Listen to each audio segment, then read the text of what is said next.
Well, good morning, good afternoon, good evening, depending on where in the world you are tuning into this from.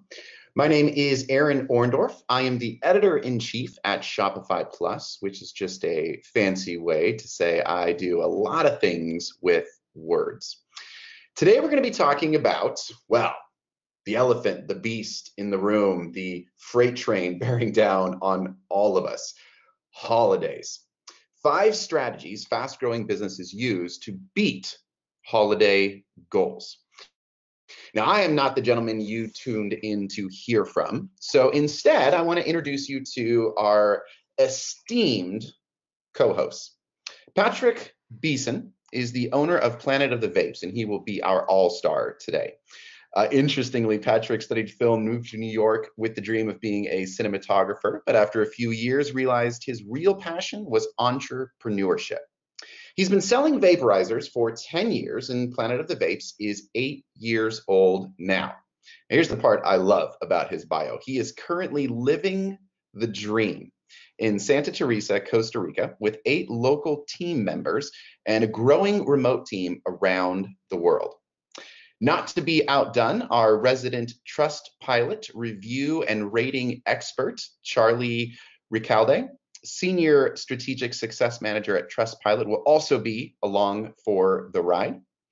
Charlie is the Senior Success Manager for strategic clients at Trustpilot. His prime focus is ensuring Trustpilot's enterprise customers successfully adopt their technology and see a clear return on investment in customer reviews, including increased conversion rates, customer retention, brand loyalty, improved search engine results, and a steady drumbeat of customer feedback.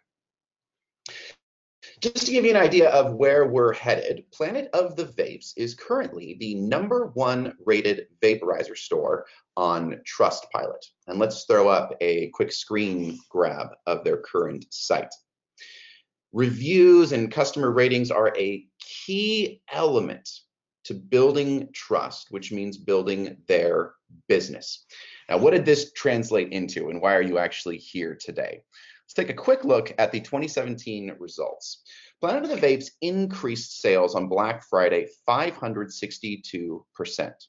They also increased revenue over BFCM last year 243%, and their growth for the year is currently 112%. So for anybody that's bad at math, that is over double their size the year previously. So they're going to be working us through 5 ways Planet of the Vapes is getting ready for Black Friday, Cyber Monday. And without any further ado or words from this guy, I want to hand it off to Patrick. Thank you, Aaron, and hello, world. This is Patrick Bissen, owner of Planet of the Vapes. And we're going to go over some of the stuff that we do for Black Friday, Cyber Monday, and we're going to start with a competitive deal roundup. What we do here is very counterintuitive. We post everyone's Black Friday deals in the vaporizer space, including all of our competitors, all the manufacturers. And the reason we do this is because we are a very customer-centric company, and we're focused on the user and what they want. And we know that people are looking for best Black Friday vaporizer deal and a host of other keywords. So I was thinking, if this is what users want, why don't we just post all the deals? And we have more control over the experience kind of doing it this way. And we get a chance to kind of introduce people that may not know Planet of the Vapes to who we are. And we get to insert kind of fun things like, that we are the #1 rated vaporizer dealer on Trustpilot. And it's been very, very successful for us. Like you could see in some of those stats, Black Friday, Cyber Monday is a very big day for us, or time of year for us. And another reason we kind of started doing it was I kind of believe in the scientific method and experimentation. To me, there's no reason not to kind of try new things and see what happens. So, when we had the idea internally, I think a lot of people were kind of skeptical on why would we post everyone's deals? Why wouldn't we just kind of post our own? But we did it. We got great feedback from our customers. We ranked really well on Google, got tons of traffic from all the people searching for it. We got really good virality. People sharing the deals on Reddit, on FC, which is a big forum, and stuff like that. So it's a very counterintuitive approach, but I think as long as you're focused on the user and delivering what they want, that should be kind of at the core of what you're doing in business. And I think if you focus on the user, you win in the long term. We move ahead to the next slide.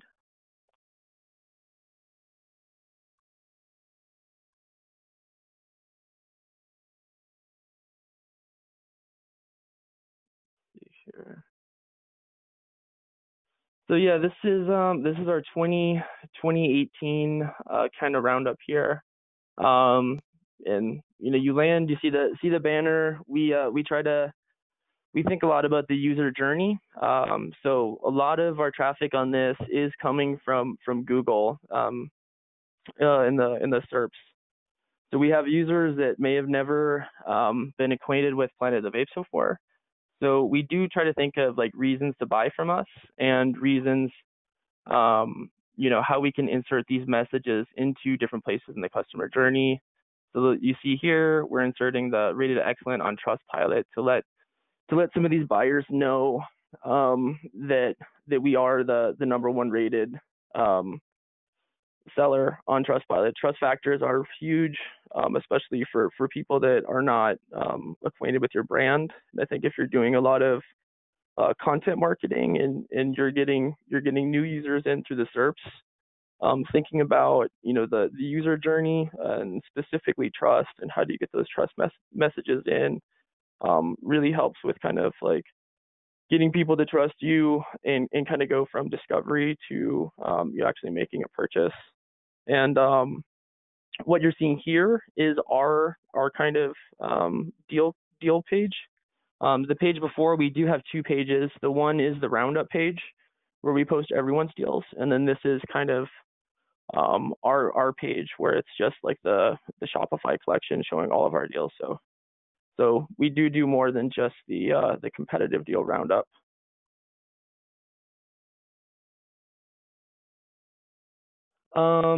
And yeah, we are very, very customer centric, and everything that we do, we are thinking about kind of the user, how we can kind of understand them and deliver kind of what they're looking for.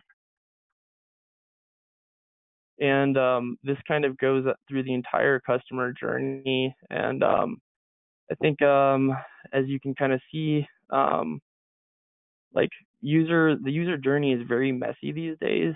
There's not this kind of direct line. You have people coming from all kinds of different places on different devices. They're searching Google on their phone while they're watching Netflix on their TV. And again, here talking about kind of reasons to buy from us. And so this would be our homepage, and then you're also seeing the help section. So again, thinking about the user journey, and you really want to kind of communicate all these things about your brand and who you are and why people should choose you over the competition. But you're only able to kind of communicate so much at any given time. And so you're seeing here, there's the free shipping, the free bonus items that you'll actually use, and the 100% satisfaction guarantee. I think generally you can't really communicate more than like 3 messages at any given time. And you have to think about, how is someone landing on your homepage? Like, where did they come from?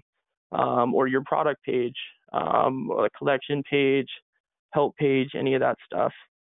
And you have to think of that user journey, where they are in the user journey, and then what message is kind of strongest at that kind of point in the user journey. So understanding kind of where your traffic comes from and how it flows. It's like you're going to dilute your message if you're trying to communicate too much at any given time. So you have to kind of pick and choose, understand the journey, and deliver the right message at the right time. Now, just for anybody who's listening along, do feel free to drop in questions. We got a number of them via email before the webinar started, and I'd love to go back to that slide because I'm very curious about those three elements at the bottom. Do those change for Black Friday, Cyber Monday, or are these sort of your tried and true universal why change things when the big traffic hits? Yeah, no, these are universal on the homepage, and I don't think we kind of deliver similar messaging on our product pages as well. What kind of does change is kind of like the homepage banner, and then kind of the bar above the menu to really kind of like highlight that we have these deals going on. Yeah. Makes sense. Okay, thank you. Mm-hmm. And then I think if we go back to the other slide, yeah, it's I think one of the things that we do is we're in a space where there's minimum advertised pricing. So you're not able to compete on pricing, which is a very good thing. And we're a retailer. We're not, like a direct to consumer brand or making our own products. So when you're a retailer, you have to figure out, how to differentiate yourselves from your competitors and to communicate who you are as a brand. And then especially in a space where you have minimum advertised pricing, you need to figure out, and most customers are very price sensitive. That's one of the most important buying factors for buyers. When you're not able to compete on price, you have to figure out other ways to communicate to buyers that you're delivering value and trust. And one of the things that we do is we give away these free bonus items in addition to like the free shipping and the 100% satisfaction guarantee. But us selling vaporizers, a grinder is a necessary component. And storage of your herbs is very important as well. So we give away a high quality 4-piece grinder and a vacuum storage container. And you can see here from our Trustpilot reviews, these are happy customers that really kind of appreciated the bonus items that we give away with every vaporizer purchase.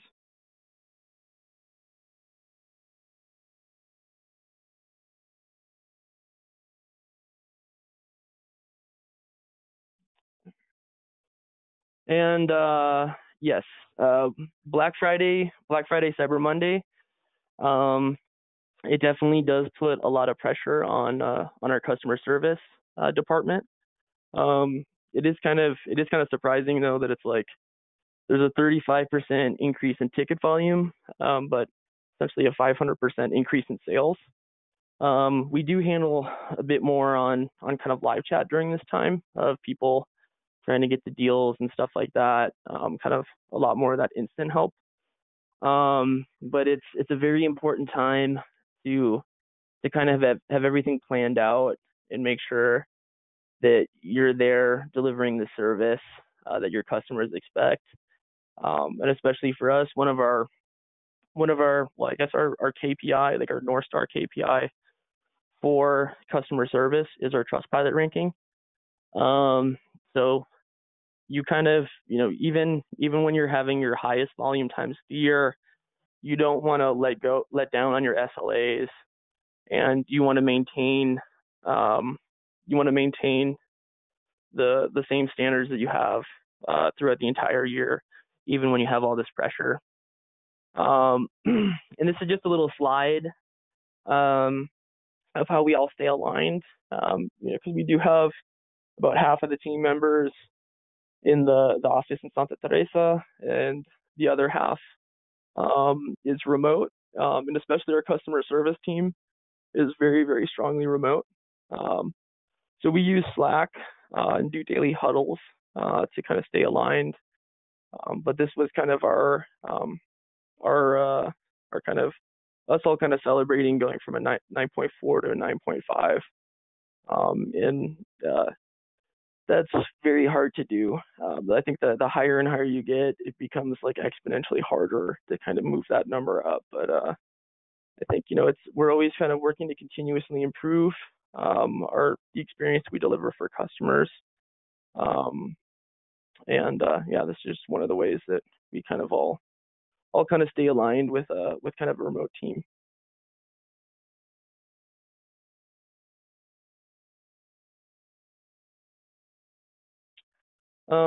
And yeah, back to I think kind of the customer journey. I think we talk about the customer journey a lot, and we talk about user experience a lot, and it's something that's like very company wide. Marketing, CS, operations. We're always talking about the customer journey. And again, trust is one of those incredibly important factors for buyers, and it's something that we include throughout the entire customer journey. And this is an example of our homepage. The banner is one of the, obviously your homepage banner is one of your most important elements that you have to communicate who you are as a brand, and who you are to customers. And the majority of the year, if we're not running a sale, this is pretty much the banner. This is the message. We want to communicate to people that we're the most trusted vaporizer store, and that's on Trustpilot. And I think again, to that kind of point on the customer journey, is you really need to understand the customer journey doesn't all happen on your website. You have to understand where your users are coming from, and kind of the messy. It's really hard to get all this, but understand like the messy journey that they take. It's not a clear line, and it's just like think of every one of the pages that they land on your site, and then also how as they journey through your site, how you can kind of deliver those messages, and specifically, what makes your brand unique? Why would anyone want to shop with you? And specifically, trust factors are very, very big. And yeah, it's like, I think if you guys can move to the next slide, we can look at some of the other places on the site that we include the Trustpilot reviews. Now, you said something really interesting there about the messiness of the customer journey, paying close attention to where they enter, but also the off-site strategy. And with Charlie here being our resident reviews expert, I'm curious what you think of Patrick's strategy when it comes to featuring reviews, or if there's a wider net you want to cast in other industries and the role reviews play on-site and off. Yeah, absolutely. So this is Charlie here. I absolutely love what Patrick and Planet of the Vapes is doing when it comes to their overall review strategy. I think Patrick hit the nail on the head that you can't assume your customers are going to come in from any one channel, and it's all the more important to make sure you're saturating everything that they see with review content. I tell all my partners that you want to make sure the customers are seeing reviews from the very beginning of their journey to the very end. And I think Planet of the Vapes is the perfect example of a company who's not just collecting reviews, but they're actually using those reviews. It's one thing to get a bunch of great reviews. It's a whole other thing to show those reviews off to customers. It's a whole other thing to not only show those reviews off on the homepage or on the last page they see before they convert, but throughout their entire journey. I mean, we're all consumers here at the end of the day. We all shop online. Probably a lot of us use Amazon. And what we all find is that we rely on reviews now more than ever. And the more that you see them, even if you're not looking for them, the more inclined you are to ultimately complete your purchase and ultimately get through that point of conversion. So I love what Patrick has done, particularly when it comes to the holiday time.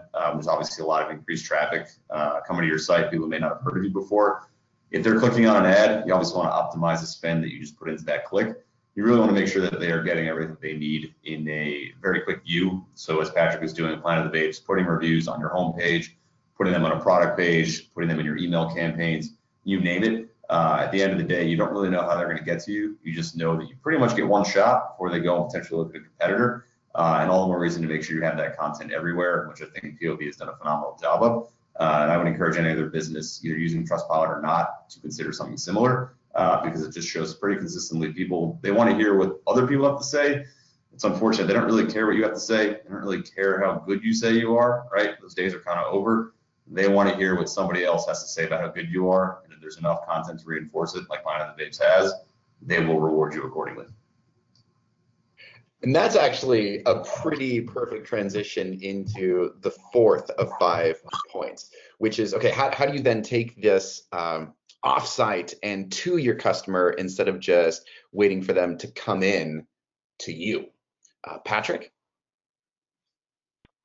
Yeah, so we do like pretty much we do get these reviews on pretty much every part of the website, including content. So if someone's looking for like a review, a quick start guide, something like that, we do get these kind of trust factors in there. And then offsite as well, we do get in, we include it in our emails, just kind of reminding people, in the email, in all these different, kind of omni-channel ways. It's just anywhere and everywhere that you can kind of communicate trust, and it's like on a platform, user generated content, and stuff is coming from real users, that that you don't have control over, that a third party make sure that it's like a trusted platform. Those are all really important for the user. And then here we're kind of looking at some of our kind of like email marketing strategies here, and we're getting a bit more into kind of segmenting out our emails. So again, kind of focusing on the customer journey. You think of someone, they have discovery, acquisition, and then kind of the post-purchase kind of experience as well. I think a lot of times we think a lot about how to kind of convert customers, but we have to think about how we can support them afterwards as well. So one of the things that we do is, for all the vaporizers, we include like a quick start guide, and then we do a tips and tricks, and then kind of a maintenance guide as well. So like with the content marketing, focusing on the user journey, we have these automated email flows from Klaviyo, which have huge engagement. I think it's something like over 40% of people, the open rate's like 40% on these across all vapes. So we're getting our customers educated on kind of best practices, on how to get the most out of their vaporizer. Our quick start guides are less than 2 minutes. The idea is that give us 2 minutes, we'll show you how to get the best results possible with your vape. Within that, that's another time where you have a touch point with your customer. You can show them, kind of the most popular accessories for whatever they had purchased as well. And I think all this stuff on the post purchase, just think of this as these are additional touch points. And what do you want to communicate? Whether it's a new item that they can buy, or something more about your brand, to get them engaged in the community, to join a loyalty program, stuff like that. And we also just started using push notifications, which we were a little bit cautious about. We don't want to overwhelm our users and kind of get too much in their face and stuff. But again, with that kind of scientific method approach and not being afraid of experimentation, we kind of started it slow, and everything is going very well with it. We're converting a lot more people to get signed up for push notifications than we were for getting signed up for our email list. But the open rate is a lot lower than email is. But all the same rules apply here. Any way that you communicate with customers, whether it's push notifications, SMS, messenger, marketing, email, you don't want to spam your customers. Like, the same ideas like on email of list health. deliverability, kind of stuff like that. Just, you have to be, as you get into things like email, and these other notifications, just think about the user, make sure you're not spamming them, and make sure that you're getting good engagement. And you guys want to, okay. So yeah, 2017, yeah, it's 13% of our revenue came from email. So we have a email list of, I think it's about 70,000 people now. And that's a huge part of our business. If you're not serious about email marketing, you really need to get serious about it fast. It's you're really missing out. You have customers that are engaged with you. There's essentially no acquisition cost, and you should be focused on CLV and customer lifetime value, and kind of retaining these customers, delivering them content that they are engaging with, or sales, and stuff like that. So definitely, if you're not taking email seriously, you really need to. It's one of the most profitable kind of marketing channels that you have. And we're a big fan of Klaviyo right now. It makes it very easy to do segmentation, and to kind of and you guys definitely should be doing segmentation to kind of, you're going to have different customers that are engaged with different things, and you might have customers that only want to see stuff about sales. You might have customers that really want to engage with everything that you write about, whether it's a review, a new product, stuff like that. But by segmenting out your customers, you can deliver them the messages that they want, and then not give them the messages that they don't want.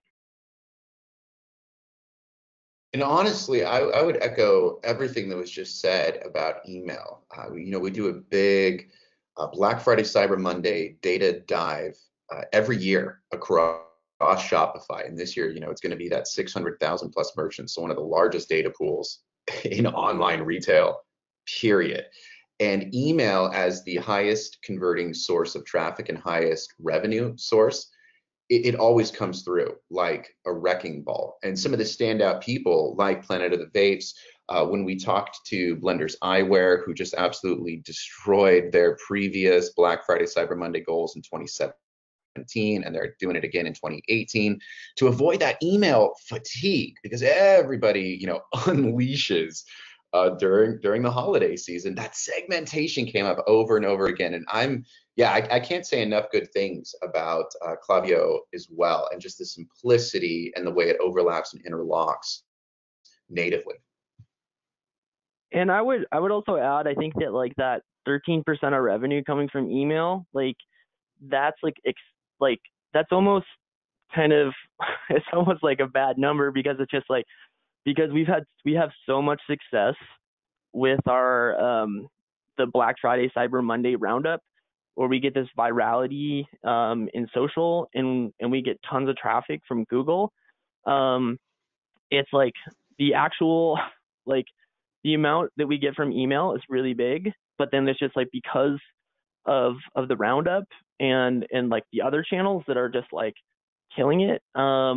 For most people, I think that revenue number should be a much bigger percentage. But it's like, if you do have these other activities that are doing really well, you might be getting that number in the teens. But I think a lot of people should really be seeing that in like the 20-30% range at least. Oh, yeah, absolutely. And I mean, the content game that you're running, and I want to circle back on this towards the end of the Q&A as well. It does. It skews those numbers. I mean, any revenue source that's above single digits, I key into, and I think everybody else does on top of that. But that post-sale, post-purchase, post-funnel, nurturing that relationship that you do through content of the guides and things like that. The long-term effects of that, because Black Friday, Cyber Monday, holiday e-commerce is notoriously terrible at retention. And that, I think, is another one of those numbers and ideas that can get lost in something like just this simple slide. But I love your emphasis on it. Yeah, and again, like that's it's like sometimes, a lot of times with the Black Friday, Cyber Monday, you have brand new customers that don't know a ton about your brand, and they're just there for the deal. And then when they get something like, oh, like I bought this, it was delivered on time, I got this cool, like it delivered in like 2 days, I got like cool bonus items. And then they sent me like emails like showing me how to use it, and this stuff's like really useful. Like I think that like with Black Friday, Cyber Monday, you guys really should be like having all of your loyal customers coming back, and like they're stoked about the deals, but you're going to have all these new customers, and like this is really an opportunity to introduce them to your brand and to try to get engagement out of them. And all this kind of like post purchase email stuff is like that opportunity to kind of show them who you are and get them engaged, and make them customers for life. Well put. Yeah. And then I guess you guys want to get into the fun stuff of Black Friday, Cyber Monday, how crazy this is for the entire operation. I think we were kind of talking about this before, but yeah, the ship has kind of sailed on a lot of the stuff for Black Friday, Cyber Monday, in terms of finance, operations, workforce management, customer service, all that stuff. But there still is a bit of time to kind of work on kind of your your marketing efforts, your communication efforts, and then specifically thinking about, I think, you're acquiring these new customers, and then how you can kind of communicate with them and show them who you are as a brand. And I think luckily we've been doing this for years, and we more or less kind of have our playbook. But yeah, with a 500% increase in sales, and then getting into everything after Cyber Monday, we have about a 100% increase in sales through the end of the year. Us being a retailer and an inventory-based business, that puts a lot of pressure on cash flow and forecasting and inventory management. If you guys aren't taking inventory management and forecasting seriously, you really need to. I think for growing businesses, cash flow is always an issue. And when you have to be stocking about 3 times more inventory than you normally do, you have to really plan it right, because under planning, like under not having enough inventory, means like you're leaving revenue on the table, and you're not able to kind of get introduced to new customers. And then kind of getting it wrong the other way is you're gonna be overstocked, and we've all got a lot of taxes due before the end of the year. So it is a very, very hectic time. We get started planning in September, but yeah, on the customer side, really doing workforce management. We staff kind of customer service in live chat, Thursday, Friday, Saturday, Monday, extended hours. It's all hands on deck. I'll be answering customer service emails and on live chat. But it is kind of I don't know, it's a fun time of the year, I think. Just kind of interacting with all the customers, and people like to see the numbers come in, and it's a team building thing. It's like everybody's putting in extra time, and it's an exciting time for everybody. I'm curious about, with the uptick that you showed earlier, and that North Star metric of Trustpilot. Yeah. How do you take care of your people during that time, the folks that are on the front lines that are dealing with the demands, the extended hours, whether it's customer service, fulfillment, logistics, all those kind of things. Do you have like some tips for proper care and feeding of the people you depend on inside your team? Well, I think it's, I mean, a big part of it goes into planning. And then it's just like, making sure that everyone's prepared, making sure that like, that like kind of the demands are kind of like, split. So it's like, so I think it's like we're pulling in people from, from different departments to come in and help. Cause it's like, yeah, it's like I don't like working more than 40 hours a week, and I don't really expect anyone on the team really to kind of put in like really a lot of additional hours. So I think it's like if someone's working Saturdays or Sundays, making sure that they have time off during the week, um, stuff like that. And then I think just in terms of like management stuff, it's just like you really should be kind of communicating 5 to 6 positive things for every like you know negative thing or not positive thing. So I think it's just like making sure that everyone is aligned and engaged, and that you're kind of like sharing these wins and these kind of positive things during all of it. So I think like all that kind of positive stuff. And then it's with we do have kind of the Santa Teresa team, and then we do have kind of a remote team. Trying to keep everyone engaged, celebrating together, and like making sure we all have like a pizza party together, like virtually, or the Santa Teresa team. But just trying to get everyone just kind of getting the team all together, and kind of sharing the win together, and however you can share that is good. Yeah, it's like the stress is coming. There's going to be some level of complaint and difficult people to deal with, and that influx. I love, the point about front loading the positives, looking for the positives, especially as a leader inside of a growing business, so that you're creating that emotional, relational capital for when the tough stuff hits. Yeah. Now, before we jump into our Q&A, I do want to hand it back over to Charlie for a little bit more about, because we touched on it, but we didn't really walk through any of the practical nuts and bolts of something like Trustpilot or its importance inside the user journey in e-commerce. Do you want to tackle that for just a minute or two?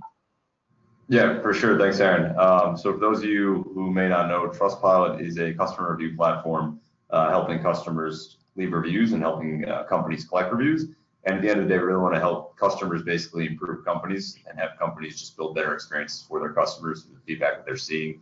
What really sets us apart from other review websites is we're an open platform and a consumer brand. What this means is that people know who we are, and they see the logo and stars. It's a little more validation than something you might just put on your own website from your own system. At the same time, we make sure that the reviews are all legitimate. Criteria for Trustpilot to leave reviews: you have to have had a genuine service experience with the company, which means you can't have fake reviews, you can't make up your own reviews if you so choose. All that goes into helping build a level of trust with our users in our community that brings people back to Trustpilot and helps that Trustpilot logo and those stars really add an extra layer of trust to everything that you're doing. At the same time, when it comes to trust in reviews, this is something that we really put a lot of commitment into. We have a compliance team. We have a compliance team to make sure this content is legitimate. And when it comes to volume, as you can see, there's quite a bit of it. We just recently crossed the 50 million review mark. Pretty proud about that. Well on our way to 60, with over 1 million reviews every month. And there's currently 245,000 plus brands being reviewed on Trustpilot, and that is also growing by the day. And at the same time, what you can see here is that is adding up pretty quickly. And specifically for Trustpilot, we are the most used review platform for companies, or say websites, that are ranked in the top 1 million by Alexa. What this means for us is the brand is becoming more popular. There's a lot more people seeing this in some of the most popularly and widely trafficked websites throughout the world. And we're excited to keep growing that further, because at the end of the day, we're really in the business of making sure that consumers have a place to find reliable feedback. And the more companies that turn to us, the more consumers will see that feedback and hopefully make educated buying decisions they're comfortable with. And just so nobody misses it, this is the most meta slide you will see all week, possibly all month, right? This is a review of a review platform. So I just had to point that. I mean, I love the irony of that, and it's good to see such strong numbers. Yep, that's what we're going for here. Is just trying to basically drink our own medicine, right? We're going to show off reviews of ourselves as we encourage companies to show off reviews of themselves. So on that note, this is pretty much just a very high level overview, right? I believe on the next slide we have some contact information for all the partners here, and we're more than happy to answer questions if you drop us a line.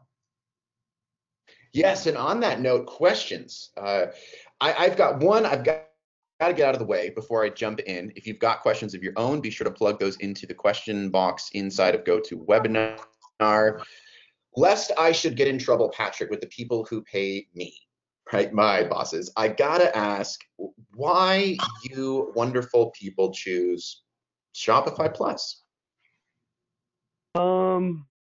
It's a like in short, it's a very excellent platform for people that want to grow their business fast and offload, a bit of the technical stuff. It has all the tools that you need to grow like a truly enterprise grade, international, global company. We did extensive reviews before we chose Shopify Plus as our platform. And I think like some of the competition really requires a lot of full-time development staff. It's clunkier, slower, slower to market. And I think, I really believe in the scientific method, in experimentation. And the more that you experiment, the more that you can iterate and learn and kind of like improve at delivering the experience that your customers want. So I think it's really important to be on a platform that allows you like speed and agility, and like the ability to experiment, learn, iterate. So no, like we've been on Shopify. We went from Shopify to Shopify Plus. We've been super happy with the platform, and it's all about speed and agility, especially in this like the e-commerce market is rapidly evolving, and you need to be able to kind of react, experiment, and move as quickly as possible. And Shopify Plus has really helped us do that. Fantastic. Okay, I've done my due diligence. Rapid fire time. We've got about 5 minutes left or so. You mentioned that first point about competitive roundups and that you're in an industry that has minimum pricing. Would you still recommend people do a competitive roundup if there isn't that sort of like control inside of pricing? Is it dangerous to do in a different industry? I just focus on the user, and it's just like if there's a user searching for for deals, like I think, and it's like again, we're a retailer. This may not make sense for like a direct to consumer brand or something, but to me it's just like we just think about what the user wants, and then we run an experiment and then see if it works or not.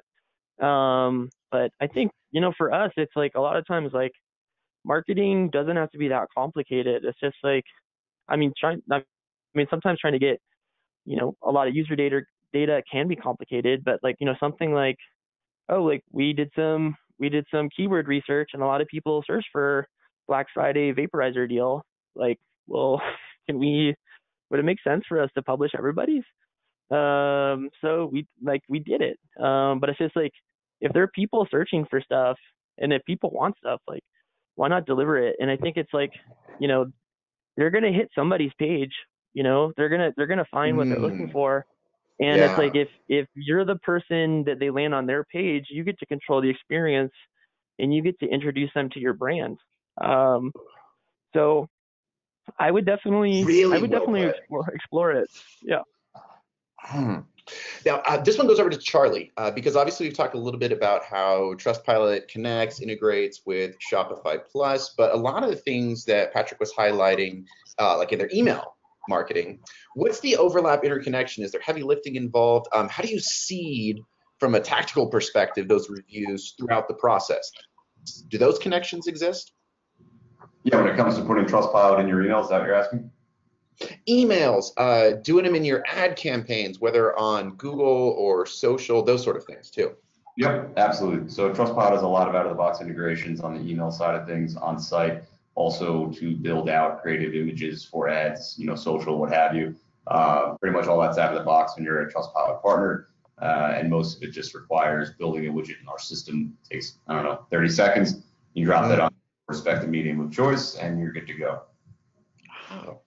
All right, final question. You've talked, Patrick, quite a bit about experimentation. And again, those 3 points of we look for what the customer wants, we experiment, and then that emphasis on it doesn't have to be more complicated than that. That's fantastic. That is what I'm walking away with today, if nothing else.